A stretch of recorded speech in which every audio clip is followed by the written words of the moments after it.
Ok, buenos días, bueno, buenas tardes ya. Nuevamente agradecerles por estar acá en la primera jornada iberoamericana de criminalística y ciencias forenses.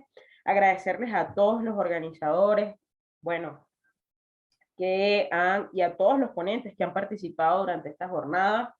Me permito primero ofrecerles una disculpa por no estar en tiempo real con ustedes, pero el compromiso de nuestra organización de Ciencia por la Verdad, de mi persona, María Raquel González, con todos ustedes es llevar el conocimiento y cumplir con lo pactado dentro de lo pactado y dentro de lo establecido dentro de nuestro programa. Bien, voy a comenzar. Venimos por acá. El día de hoy, en esta ocasión, bueno, vamos a estar hablando, déjenme les comparto esto en ampliado. Vamos a estar hablando sobre las pruebas en el derecho penal ecuatoriano. Muy bien. Y bueno, me presento. Mi nombre es María Raquel González Legendre. Yo soy abogado, especialista en derechos humanos. Tengo un diplomado en investigación criminal, criminalística y ciencias forenses. La fortuna de haber trabajado tanto en la esfera pública, en el Ministerio Público o en la Fiscalía General de la República de Venezuela, y en el ámbito privado también en Venezuela, y ahora en el ámbito privado acá en el Ecuador. Soy representante de la organización Ciencia por la Verdad acá en el Ecuador, y actualmente me encuentro también desarrollando actividades de carácter académico dentro del Instituto Ecuatoriano de Ciencias Forenses. Bien, decirles, además, agradecerles a la Universidad de Nueva Esparta, a O Ediciones, a la Sociedad Venezolana de Antropología Física y, bueno, a Ciencia por la Verdad y al Instituto Ecuatoriano de Ciencias Forenses por haber sumado, haberse aliado con el objetivo de llevar conocimiento a diversas latitudes con criterio técnico científico dentro del área de la criminalística y la ciencia forense. Ha sido un placer para mí como ponente del primer día y de este tercer día poder contar con todos ustedes en este medio. Muy bien, y en estas jornadas. Bien, dicho esto, comenzamos. Primero hay que entender qué es la prueba, ¿ok? Y ese entender qué es la prueba nos lleva a revisar la literatura. Muy bien, esa literatura de la cual nosotros... Ok, entonces Guillermo Cabanela, en su Diccionario Jurídico Elemental del año 2003, nos habla de y nos define a la prueba como la demostración de la verdad, de una afirmación, de la existencia de una cosa o de la realidad de un hecho. Es también la persuasión o convencimiento que se origina en otro y especialmente en el juez o en quien haya de resolver sobre lo dudoso o discutido. Fundamental esto porque vamos a empezar a desmitificar el tema de la inocencia o culpabilidad del sujeto y empezaremos a hablar con una postura muy rigurosa, muy técnica, de duda razonable o convencimiento, certeza, convicción en el juez. Muy bien.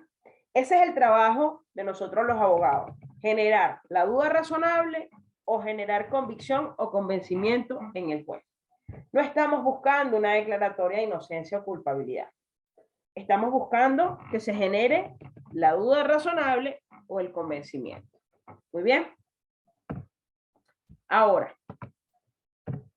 la prueba, acá les traigo una definición de mi autoría, parte de este material que ven ustedes el día de hoy, es parte de los elementos integradores de mi primera publicación, que espero el año que viene, con el favor de Dios, poderles entregar.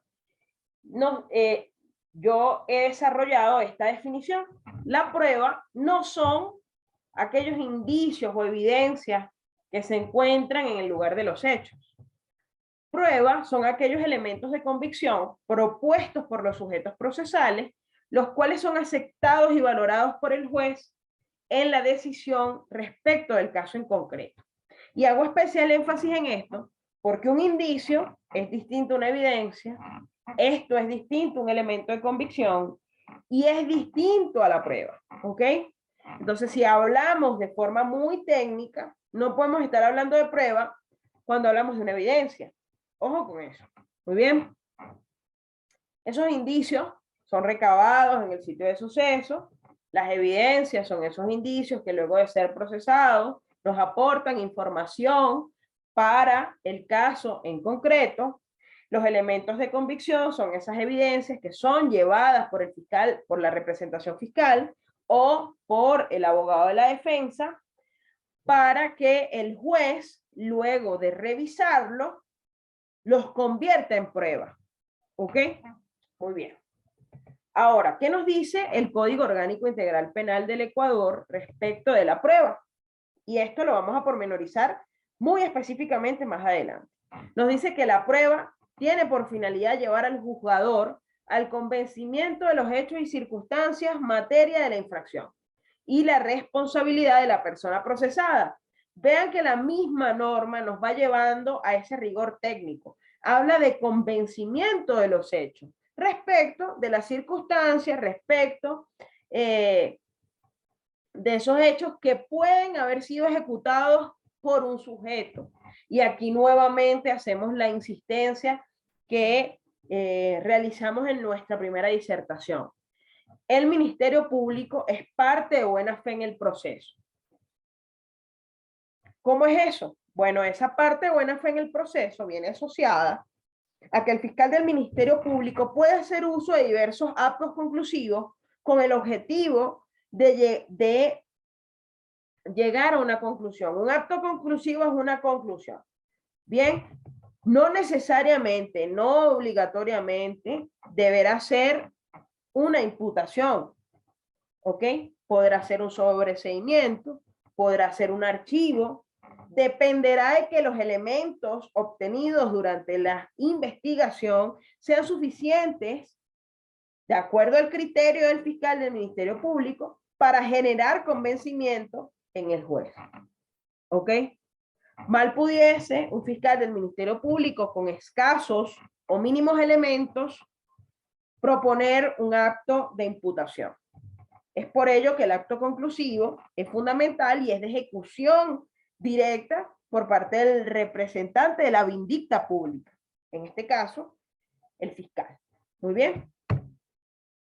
Jeremías Bentham, en el año 2003, nos habla de que el arte del proceso no es otro que el arte de suministrar pruebas. Me detengo un poco en la definición que nos da Bentham para decir, bueno, que específicamente el derecho penal viene sustentado, bueno, dentro del derecho penal, el derecho procesal penal, pero que de forma elemental debemos trabajar derecho probatorio. ¿Cómo probamos? ¿Ok? ¿Por qué? Porque el soporte de nuestro ejercicio litigioso será el probar. Y ese probar viene del onus probandi. Todo lo alegado deberá ser probado. ¿Ok? ¿Y cómo lo vamos a hacer? La importancia de la prueba, como decía Bentham, radica en la demostración de las razones que producen la convicción, la certeza en el juez de lo que para él es la verdad. ¿Ok? Y en este momento abro un compás entre lo que es la verdad fáctica y la verdad procesal. En el mejor de los casos, nosotros intentamos, y de hecho lo hacemos constantemente, que esa verdad fáctica, esa verdad de los hechos, coincida con esa verdad procesal. Pero no siempre sucede así.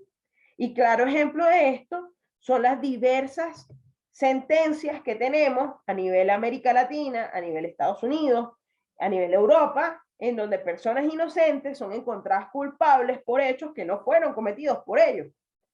Demostración de eso, y una demostración, pues además muy conocida, son los casos que lleva Proyecto Inocencia, que además los invito a que conozcan. Proyecto Inocencia tiene oficinas acá en el Ecuador, Proyecto Inocencia tiene oficinas en Argentina, en Estados Unidos, evidentemente en cada uno de los estados de los Estados Unidos existe una representación de Proyecto Inocencia, en donde además nos dan estadísticas reales de cuáles son los casos en los cuales no se ha llegado a que esa verdad fáctica coincida con esa verdad procesal.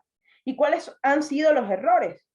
En la mayoría de los casos, errores en la valoración de la prueba y errores en los medios probatorios ofrecidos. El más relevante, testigos, y luego carencia de conocimiento dentro del tema de la valoración técnico-científica de los elementos aportados por los investigadores forenses. ¿Ok? Bien. Entonces, para que el juez declare la existencia de la responsabilidad penal y resuelva y decida, ¿ok? Es indispensable que él tenga la certeza de que esa persona que se encuentra siendo procesada o que se encuentra en calidad de imputado en ese caso en concreto, cometió el delito. Es decir, el juzgador, después de valorar los medios probatorios aportados por los sujetos procesales o por las partes, debe llegar a tener la certeza de la existencia del delito, primero, cometido, y la participación del individuo que está siendo juzgado. Ojo, y el grado de participación, autor, coautor, cómplice, encubridor, ¿cuál? Bien, he ahí, y por eso está resaltado, la importancia de la prueba que permite que el juez tenga certeza al dictaminar la sentencia.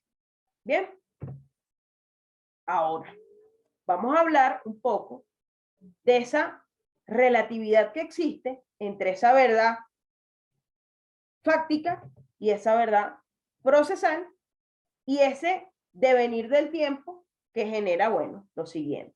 Karl Popper, en el año 1982, en su libro de Conocimiento Objetivo, nos dice o considera que la verdad no es absoluta, eterna, inmutable, sino que es relativa, que nada está determinado.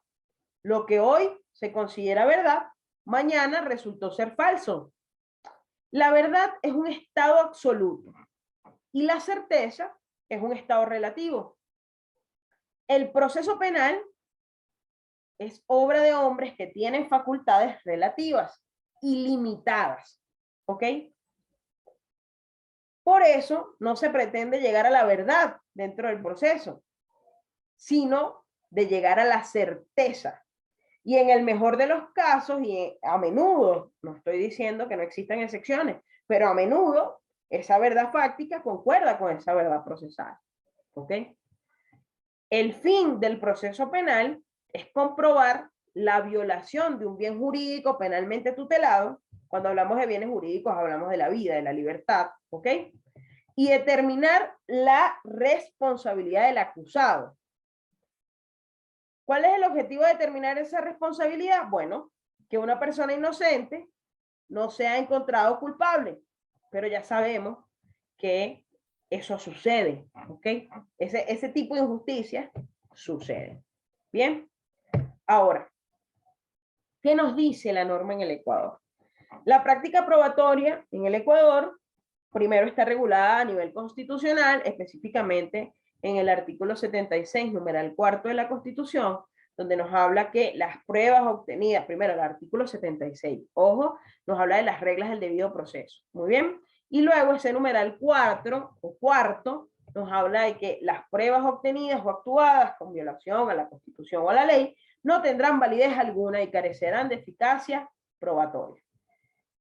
¿Qué quiere decir? Que los elementos probatorios obtenidos con violación de la Constitución o de la ley no pueden ser propuestos por las partes. No. Realmente lo que está queriendo decir, y es un mandato constitucional directamente al juez, es que si se evidencia que dentro del proceso existe una prueba obtenida con violación, vulneración de un derecho fundamental, o soslayando, o absteniendo el cumplimiento de la norma, carecerá de eficacia probatoria, lo cual quiere decir que ese juez no podrá utilizarla como un elemento de convicción válido para generar su convencimiento, su certeza o su duda frente a la decisión que debe tomar en el caso en concreto. Bien. Ahora, específicamente en el Código Orgánico Integral Penal, vamos a la especificidad. Bien. esa especificidad que nos dice. El artículo 453 del Código Orgánico Integral Penal establece que la prueba tiene por finalidad llevar a la o el juzgador el convencimiento de los hechos y circunstancias en materia de la infracción y la responsabilidad de la persona procesada, determinando que dentro de este cuerpo normativo se establecen los siguientes medios de prueba. ¿Cuáles son? Específicamente los que se establecen en el artículo 498 del mismo código. Los medios de prueba son, 1, el documento. ¿Y qué es un documento? Tipo de soporte con el que se acredita o se prueba una cosa, como un título, un contrato, ¿ok? El testimonio es el medio a través del cual se conoce la declaración de la persona procesada, la víctima y de otras personas que han presenciado el hecho o conocen sobre las circunstancias del cometimiento de la infracción penal. Y por último, la pericia, se me fue allí una coma al final, me disculpa, aquella capacidad, habilidad, experiencia o conocimiento que un individuo ostenta en relación a una ciencia o disciplina. Esa pericia tiene además unos estándares reglados por el Consejo de la Judicatura en la resolución 147 de 2022 del reglamento para el funcionamiento del sistema pericial del Ecuador. ¿Ok? Entonces, ¿qué es la prueba en el derecho penal ecuatoriano? Bueno, esos elementos que son aportados por los sujetos procesales con el objetivo de generar convencimiento o duda razonable en el juez. ¿Ok? Evidentemente, bueno, una disertación de estos 20, 25 minutos que tenemos disponibles, no podemos profundizar mucho, pero mi objetivo con esta disertación o con esta clase del día de hoy es dejarles a ustedes ese conocimiento respecto de, bueno, primero que la verdad fáctica y la verdad procesal no siempre van a coincidir, que en el mejor de los casos será así, pero no siempre es así. 2, decirles que la prueba no está buscando que el juez y nosotros como expertos peritos, ya esta discusión la tuvimos en la clase anterior, peritos oficiales, peritos de parte, ojo con eso, es un tema superado, pero decirles que nosotros como expertos o peritos no estamos llamados a generar resultados de inocencia o culpabilidad, o a generar resultados a favor o en contra. Estamos llamados a generar resultados con conocimiento, con criterio técnico científico en relación al caso propuesto. ¿Ok? Muy bien. 3, que la prueba, el derecho probatorio, va evidentemente vinculado con el ejercicio de la criminalística y la ciencia forense. Pero además es una invitación a un constante uso de medios que permitan hacer enlace, que permitan estrechar lazos entre los abogados y los criminalistas, los médicos o los expertos dentro del área de la ciencia forense. ¿Por qué?